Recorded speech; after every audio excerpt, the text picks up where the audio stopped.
Ayo, it's your boy GloryGainz coming at y'all with another NBA 2K20 video. Before we even get started with the video, I just want to say I appreciate all the support y'all been showing me on the daily uploads. I'm gonna keep them coming because I know y'all need some entertainment. Before we even get started with the video, make sure to like, comment, and subscribe. If you're not subscribed yet, make sure to turn on noti so you do not miss a single video when it's live. Without further interruptions, introducing the well-rounded 5. The way to make this build is really critical because if you mess up one thing, you can make a completely different build, because you can make multiple different builds just from this pie chart alone, and that pie chart is the playmaking pie chart. Choose the playmaking pie chart. Me myself, the first time I seen it, I was really intimidated because I was like, the playmaking pie chart? Who the hell in their right mind gonna be touching the playmaking pie chart on a 7-foot center? Nobody's gonna really be trying to go for them. The thing you want to be aiming for when you choose this is speed. It's just speed and strength. I've said this multiple times the last time I was making my big man. Most big men, they make their big mans way too slow. You don't want to make your big man way too slow for no damn reason. There's no reason why your big man should be too slow and not have too much strength, because you don't want to be getting bullied on defense or offense. You want to have the most strength and the most speed, so you're able to speed boost. This build ahead of time, I'ma say this build can speed boost. So if you mess up one thing, it's not gonna be able to speed boost. So you want to make sure you stick around, watch the whole thing. The first thing you want to utilize, max out your finishing first. Max out your finishing. Your close shot should be at 83. Your layup should be at 68. Your driving dunk 63, and your standing dunk 77. I know you're gonna be asking why is it not higher, because the bad setup that you need is 6, 10, and 11, and most important, you get 9 defensive badges. So you get 6 finishing badges, 10 shooting badges, 12 playmaking badges, and 9 defensive badges. So you can imagine how nicely that is. Going to the defensive plays, you wanna get your interior defense to a 73, get your defensive rebound to a 82, and then your block and your offensive rebound is 71, and you can be just doing wet like water. Most importantly, what you need to work on, do not max out your 3 too high. Just get it to a 66 and get your mid-range to a 74. With the 74 mid-range and a 63-3, you're gonna be greening.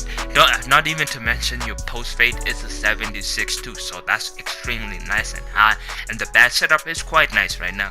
As you can see, this will allow you to get Hall of Fame playmaking badges with just 12 playmaking badges. I know you're gonna be wondering, how in the world is that even possible? I don't know how is that possible, 2K. This part right here is probably one of the most important parts, because if you look at the height is going to determine everything. The higher, the taller you are as a defender, it's going to determine how you play defense and offense. So looking at this, I was like, if I go just 6'10", my attributes are not going to be the way I want them, but 6'9", it's looking really good because my speed is almost at 80. I almost have an 80 speed as a center. That's ridiculous, and my strength is still nice enough for me to be saucy. The fact that I get +3 on most of my stuff, that is beautiful. It's really beautiful because I have a 77 mid-range and a 70% at 3. So you can be greening at the 3, and we put the weight at 253, and because that's gonna increase both our mid-range and our fucking 3, because that means our 3 we get a 80 mid-range. What did I say? This build is gonna allow you to be able to speed boost and take it to the rack. You want to lower your wingspan, because this build you're still gonna be able to play defense, but defense is not gonna be your bread and butter. As a big man, you're still being able to play defense, but you want to lower it because it gives you that +3 on all your attributes. As you can see, on most of your attributes, that gives you the ability now to speed boost, because your ball handling is a 74. You can imagine your ball handling being at a 74. Even if you get the boost, that's gonna be it's gonna be almost at you gonna almost have a 80 ball handling as a big man. This is why you want to choose your takeover. Your takeover is really critical because you have 4 takeovers you're able to choose from. The ones I would suggest you to take from, don't even bother with the spot up, the shot crate. Now I don't even know why they give you the ability as a big man to be able to do shot crate. You don't want to take, you want to choose the slasher. You can choose the glass cleaner, but you're way too short to be able to get boards. So you can do the slasher or the post score. Those are the only 2 takeovers I would suggest taking from here. But we take the slasher so we can get the minimum for buck. If you get the slash and takeover is one of the best takeovers because how much speed, momentum, and everything you get when you cut into the rack, you're gonna be getting people's feet. But as you can see, we built a well-rounded 5.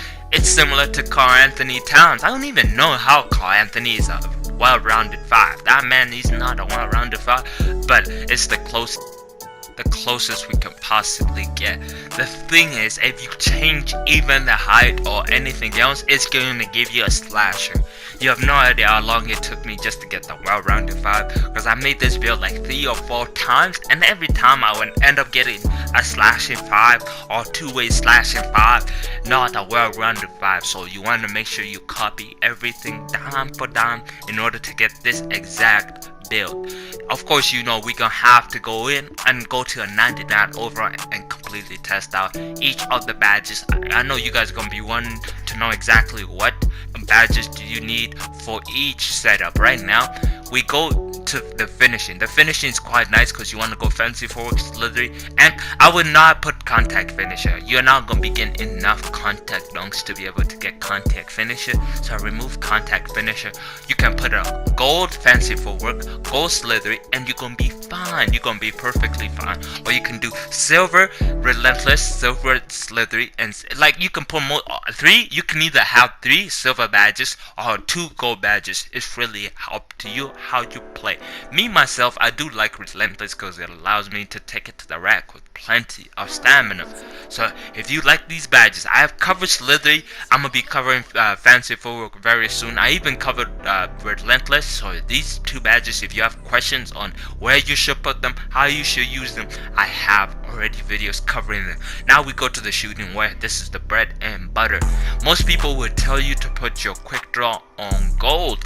Me myself, honestly, I've seen the fact that you can shoot with the silver quick draw. Tassino shoots with the silver quick draw, so you really do not need a gold or Hall of Fame quick draw. It's really up to you and how your jump shot looks, but the setup is looking not bad. Range extender, put it to gold. Green machine, you can either put it on bronze. If you don't green a lot, do not put green machine. You can put flexible release if you're not able to green. If you've seen your jump shot greening, put that green machine on silver.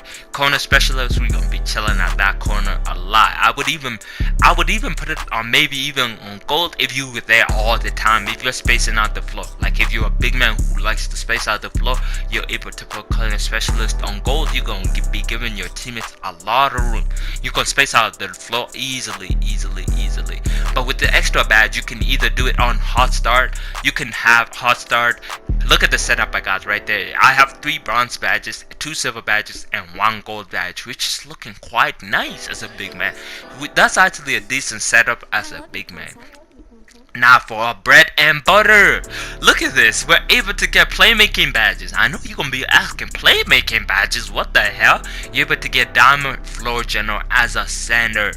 You're able to get floor general as a center. This is one of the main things I was so curious about.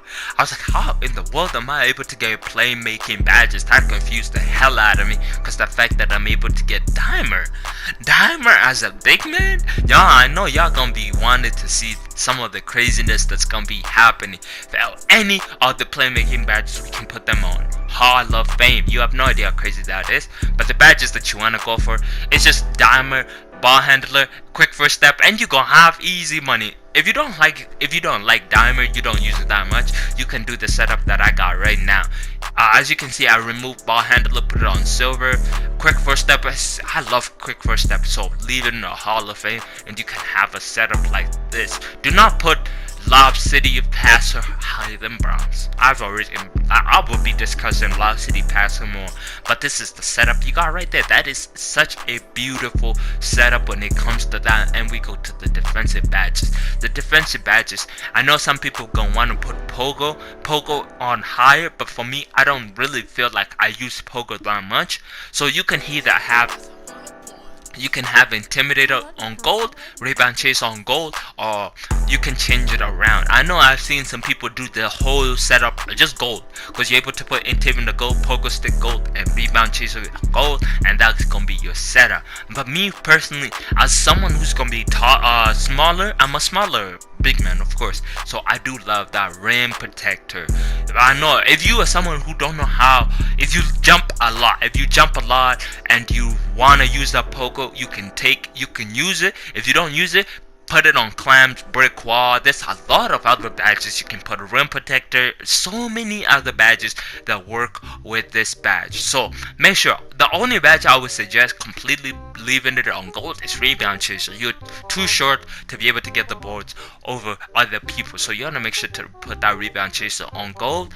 Intimidator, you can put it either on gold or silver, and Pogo Stick, it's just really up to you on your playstyle. I know a lot of people gonna be trying to force that badges, but these are the badges that I feel they work for me. If you see a badge that works for you, make sure to pick it up and try it out. Try the badge out. Do not choose the badge because your favorite YouTuber is choosing it or they told you to choose it. Choose it only purely because you actually know how to use it and it affects your playstyle. Do not choose a badge because you don't know how to choose it. I hope y'all enjoy this. It's a rare build. I hope y'all enjoyed the rare build. If y'all did, don't make sure to like, comment, and subscribe. If you're new to the channel, turn on notice, and I'm out.